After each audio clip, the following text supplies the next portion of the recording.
¿Qué es ser mexicano? El ser es un modo de existencia que en cada caso es mía y no una existencia en general, de todos y de ninguno. Ser mexicano es una modalidad que compartimos Uranga y yo. Zozobrante nos comunicamos, transitamos de lo individual a lo colectivo. Somos mexicanos. La inquietud de saber qué se es late prácticamente desde nuestra gestación misma. Sin embargo, esbozar un perfil lleva tiempo y nunca se termina de esbozarlo porque las circunstancias van cambiando. Una ontología que se comprenda a sí misma no puede ser sino histórica. El problema ontológico sobre el ser se repite en momentos cruciales. Para Uranga han sido tres esos momentos cardinales: la conquista, la independencia y la Revolución Mexicana.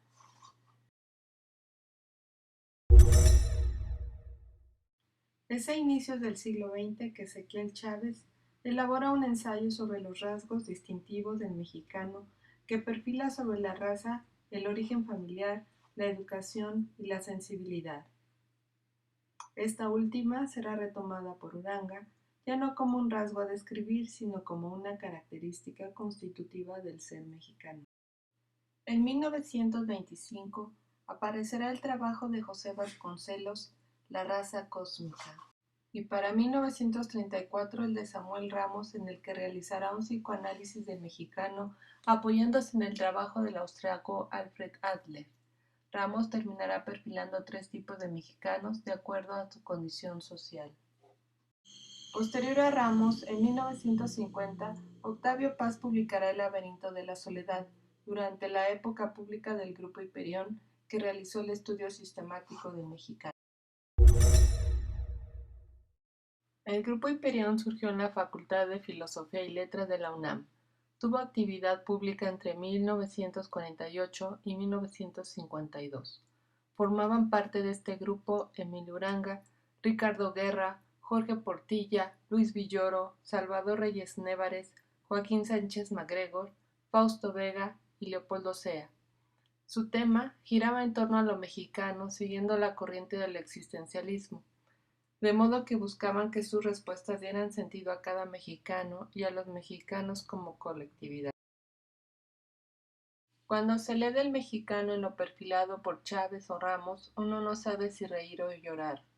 Los tipos de mexicanos parecen caricaturizados, pero no se puede evitar reconocer esos rasgos en el vecino, claro. Nunca en uno mismo, porque los arquetipos señalan y porque no siempre se puede soportar cierta dosis de verdad. De todos los análisis que se han hecho se desprende un apreciable denominador común. Hay un inconfundible aire de familia en todo lo que nos dicen nuestros meditadores sobre lo mexicano. Uranga da un paso más, y no es un paso fácil ni del cual se pueda excluir el filósofo, el poeta, el lector, para sentarse a salvo de la mirada ontológica y ver al mexicano sin mirarse a sí mismo. El pelado convive con el decente en el interior de todo mexicano, y de su incesante lucha surge la figura concreta de su carácter. Los mexicanos somos potencialmente un pelado, un mestizo vulgar o superior, y no es cuestión de determinar el mapa genético sobre qué porcentajes se tendrá de indígena, caucásico o africano para determinar lo que es el ser mexicano.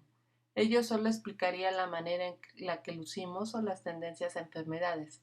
La ciencia no tiene la última palabra del hombre. La vida del hombre no tiene nada de exacto y mucho menos la del mexicano. Que el color local no cubra nuestro color humano. Mi color humano lo determina mi situación y las situaciones cambian. La de hoy revoca la de ayer y de aquel entonces queda mi reflexión, la mía. Soy en situación. Los arquetipos laten, unos con más fuerza que otros, esperando su ocasión para intervenir.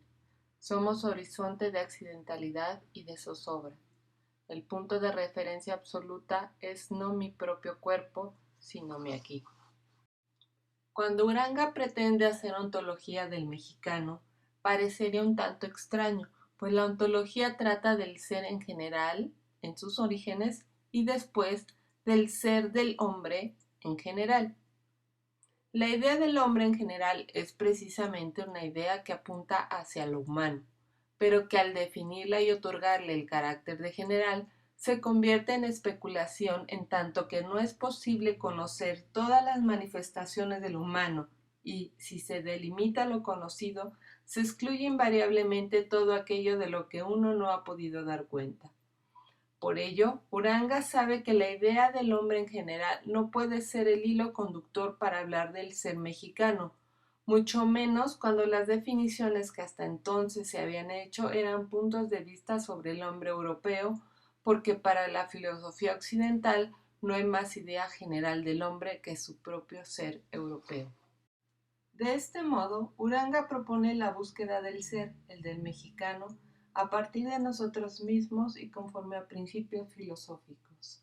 Es decir, propone buscar en lo hondo las causas y principios últimos del modo de existir del mexicano, porque hablar en términos del ser es hablar en la lengua de las cosas mismas, y no quedarse en apariencias. Hablar del ser es hablar de la condición de posibilidad de la historia. La historia es reflexión desde hoy de lo que ha sido y es proyección también desde hoy de lo que queremos ser. Uranga se sumerge en lo hondo del ser y afirma que el ser del hombre es accidental por cuanto no está dado. En la tradición filosófica occidental se ha dicho que el ser es sustancial y la sustancia es esencia y es fija. El ser para la sustancia es aquel que debe definirse, delimitarse o conformarse en lo que ya está dado. Ser sustancial es no verse afectado por lo externo. Es como cuando se cree que no sucede nada y de pronto se piensa que no tiene por qué suceder algo, pues se es inamovible. Luego ya ni siquiera se piensa en ello y no se hace sino afirmarse uno mismo como dominante. Uno se siente sustancial y todo se mide a partir de uno mismo. Así vemos al europeo. No se justifica ante el humano porque para él su ser europeo da la medida del humano. Pero el mexicano va en dirección inversa. Nos tenemos que justificar. Hemos hecho del europeo el modelo, la sustancia. En los orígenes de nuestra historia hubimos de sufrir justamente una desvalorización por no asemejarnos al hombre europeo. El ser del mexicano es accidental. Nuestra historia es un continuo accidente, una constante afectación. La vida nos sucede y por ello seguimos preguntándonos por nuestro ser. ¿Qué es ser mexicano? Eso, accidente. Mi ser es un tener que ser mi ser. Realizarse como accidente significa mantenerse como accidente en el horizonte de posibilidad del accidente mismo. Es decir, ser accidental implica la posibilidad de ser mi ser, de accidentalizarse, de verse afectado, de estar en la inseguridad, la imprevisión, en un no saber a qué atenerse. ¿Cómo vivir de otra forma cuando históricamente el mexicano ha sido sujeto de accidentes? No ser accidental para el mexicano es no ser auténtico, es querer sustancializarse, querer que no pase nada, pretender ser algo fijo, un modelo, un deber ser, y terminar junto con la definición de sí mismo que uno ha ligado a su suerte. La mirada interior es liberadora, no porque me salve de algo que no quiero, sino porque me muestra la verdad de mí, y solo desde ahí, desde ver que soy, es que puedo transformar, y la transformación es un trabajo que hago yo. Ser accidental es ser en situación, donde no tiene lugar lo esperado, donde se altera la sustancia. Ser para el accidente es buscar accidentalizarse, es transitar constantemente entre el etos y el patos, un ir y volver pero nunca de la misma forma. Es lanzar un vector al ser para relacionarse consigo mismo y nunca convertirse en identidad, nunca agotarse en la cosa presente. En el mexicano hay una sensación casi nunca dominada de agobio de ser. La vida se hace difícil y el peso de ella no puede desvanecerse porque es lo propio de ser accidental. Entonces la muerte aparece como liberación.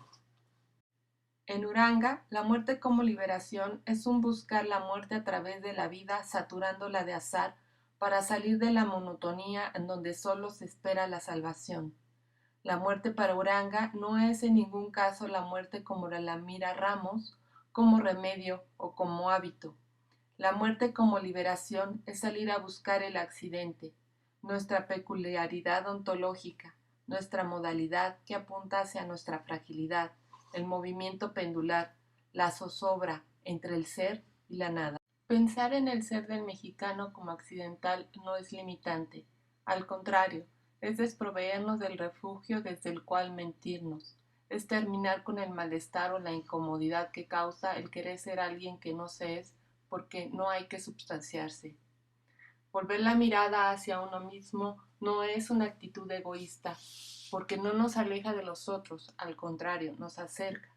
Mirarnos de cerca, apartar los velos de los modos de ser adoptados con los que hemos creído que nos protegemos, es acercarnos a nuestra humanidad y poder verla así en el otro. Ser consciente de mi ser accidental me permite ser generoso conmigo mismo y reconocer el zozobrar del otro entre sus reivindicaciones y rebeldías. El mexicano aspira al vivir con su modo de ser, a representar una entonación humana más claramente auténtica que la de muchos humanismos. El modo de ser del mexicano es un estilo humano de vivir. Ve en su vida su propia imagen de hombre que solo niega cuando afirma con ferocidad cualquier otra cosa antes que a sí mismo. De modo que al desplegar su vida en completo olvido de su nacionalidad, es su vida misma una forma de ser en que se toca originariamente la fuente de que brota todo humanismo. Respeto a sí mismo es no intentar ser otro, es terminar con la idea de ser alguien y dedicarse simplemente a ser desde la propia originariedad. Ser accidental y zozobrante es abrirse sin defensa a la condición humana, es permitirse sentir porque el ser es sensible, es vivir sin anestesia, completamente entregado al vaivén pendular sin asidero, sin Dios.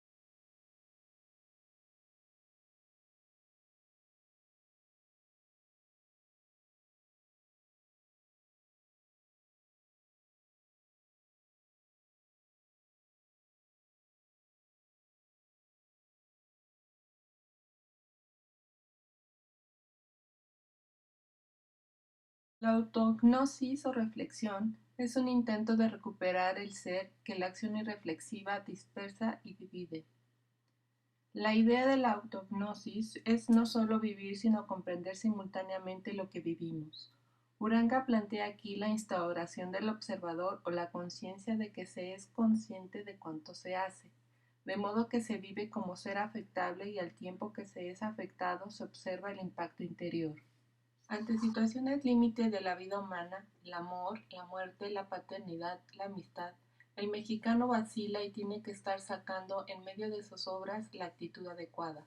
El mexicano no sabe explicarse sobre sus conductas y sentimientos, no es objetiva, sino que vive una indefinición y nebulosidad a menudo deprimentes.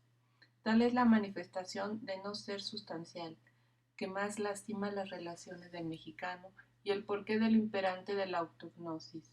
Este vaivén es un ir y venir entre dos extremos y no querer soltar ninguno por no saber a qué atenerse, trayendo además un sufrimiento incurable. El hilo de la vida que en movimiento zigzagueante teje, abre la herida.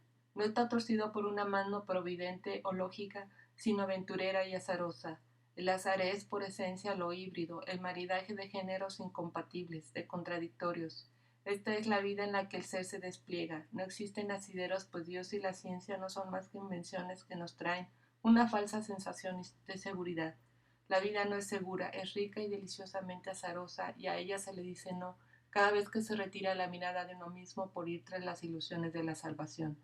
No hay más asidero que la certeza de que el ser va haciendo en cada situación, que el vaivén es universal y que en ese balanceo nos comunicamos.